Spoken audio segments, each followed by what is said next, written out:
Hi everyone.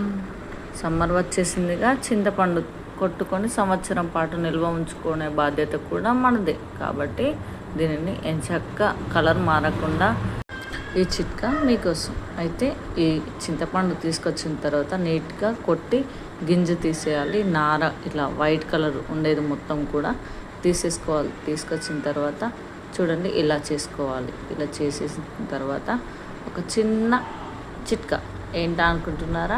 అయితే ఒక cover తీసుకోండి. మనం ఒక కూరగాయల కవర్ ఉంటుంది చూడండి, అది తీసుకోండి. అది తీసుకొని బాక్స్ తీసుకోండి.